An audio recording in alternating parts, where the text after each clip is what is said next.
Yeah, the government has stopped the boats for 6 months now, but this week it intercepted 2 boats coming not from Indonesia this time, but India and Sri Lanka.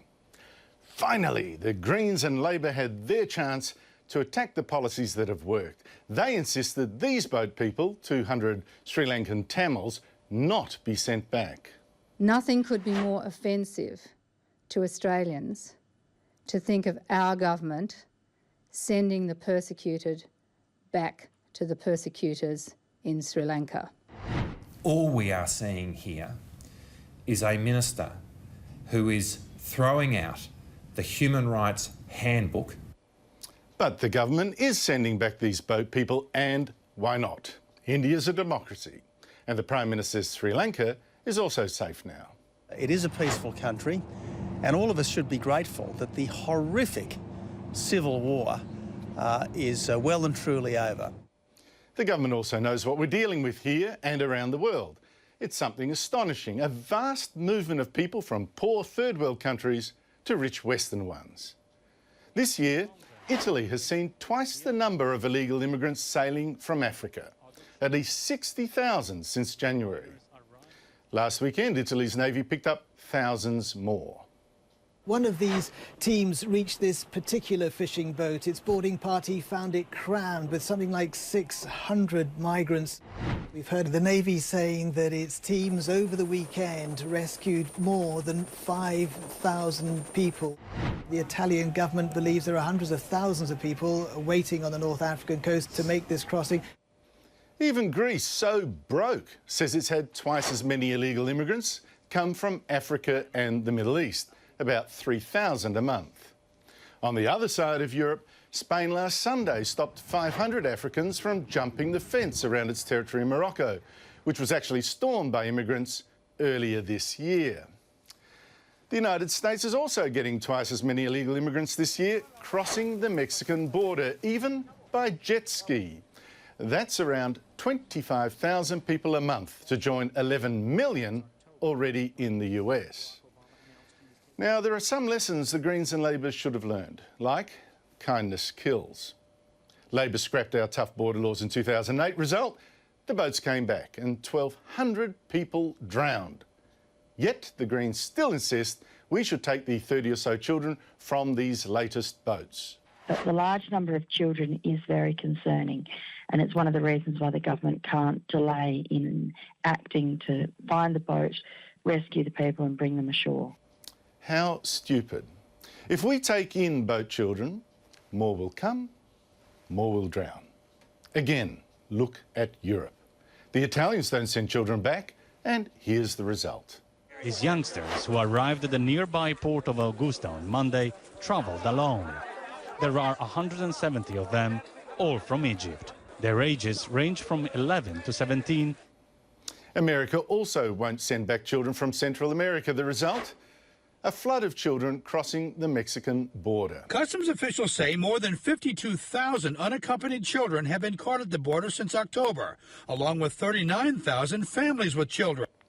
Thousands of single mothers with children are also crossing into the US. Now, just how well will those children from broken homes fit in the US? How well will those illegal immigrants from poor Muslim countries fit in Europe? And how many dare we accept before saying that's too much? Immigration is perhaps one of the most critical factors determining the way we'll live, how rich we'll be, how united, how trusting, how safe, how crowded. All that's heavily influenced by how many people we take in and who. But it's also true that this is one policy area where the truth is often shouted down. Stop, you're racist, you're cruel. But joining me is a man who has for decades now been perhaps the country's greatest expert in our immigration policies, a man who has advised governments of both sides, and someone not afraid to be honest. It's Dr Bob Birrell of Monash University's Centre for Population and Urban Research. Thanks for your time, Bob. Now, around the world, we've just seen millions of people are on the march from poor countries to rich ones. We're seeing up to double the numbers of illegal immigrants this year into Europe and the US. What's driving this increase? No, it's fundamentally, it's the disparity in wealth and income between the rich world and the poor world. And I'm afraid it's going to get worse, so that the pressures we're seeing from this disparity are expressed in literally millions trying to move into an affluent Western society, and we are a very distinct honeypot because we're now one of the most affluent in per capita terms nations in the world. That's going to really test our sense of compassion and fairness, obviously. Like last year, we were seeing up to 3,000 boat people a month coming here. What is the challenge here? Do we have the room for this? You know, we're told we should be compassionate and all that, but what's the drawback? What price do you pay for that?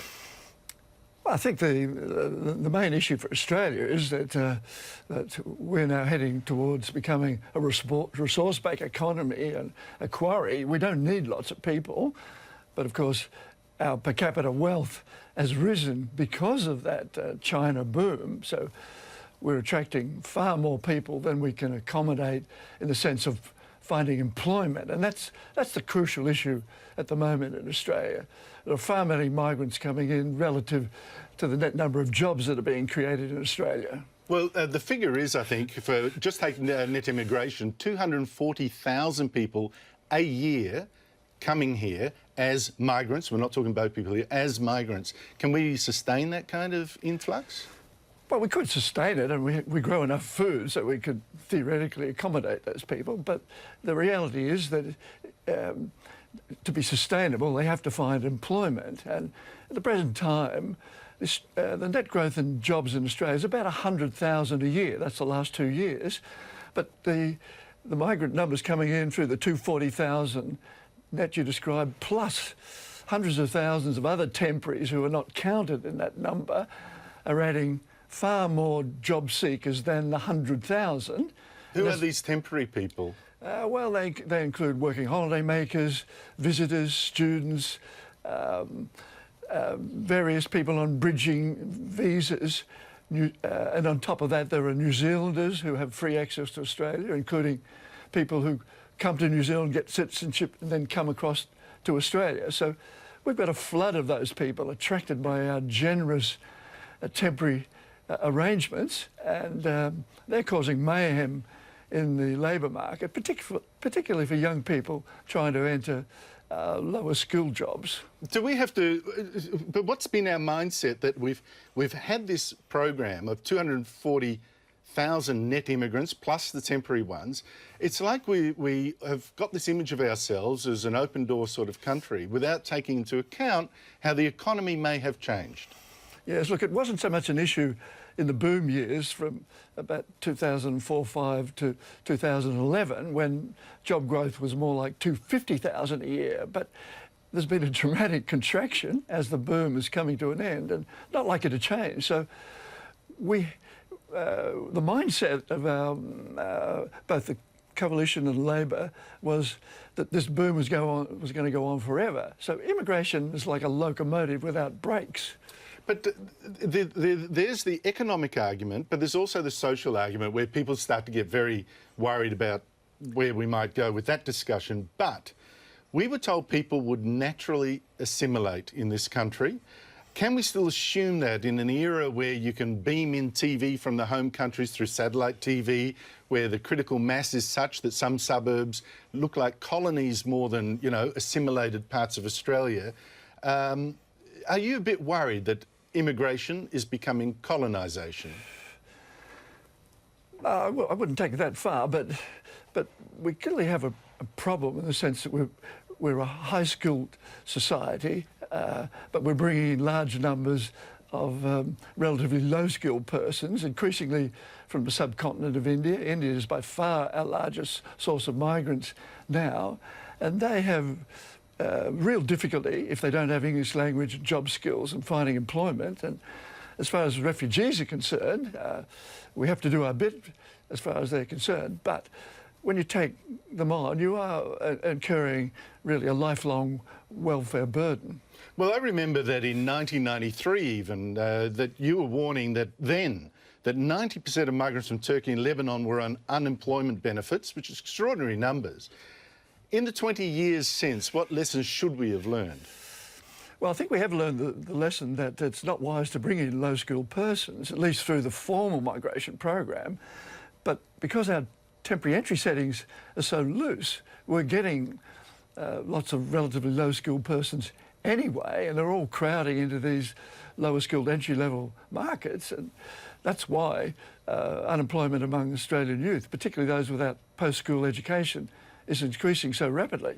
Now, government's told us, you know, this is mass migration was all going to be good. You've got all these developers and people that sell white goods and houses, and they've always been for it, jingling their money in their pockets. But what are the side effects that we don't get told about mass immigration? Yes, the reality is that the big end of town is highly enthusiastic about immigration, but that's basically because they don't pay the social or environmental or urban quality of life costs. And I mean, it's obvious to your viewers that we're not coping with this massive expansion. Melbourne growing last year by 95,000, Sydney 60 to 70,000. And the costs are evident in overcrowding, high housing costs and so on. It's taken me much longer just to get out of my street into the main road. I mean, the cars, right. For example. That's right. It's a real test in manners to get out of your street because so many cars are now parked along the side. So these are costs which people are loosely aware of, but they're diffuse, and it's difficult to bring them together and focus them in the political arena. But I think the real cutting edge here, the one that I think could cause change in policy, is the employment situation. As I said, the influx of migrants plus the growth in our own workforce is adding double the number of job seekers to the number of jobs that are being created at the moment. Yeah, Dr Bob Birrell, thank you so much for joining me.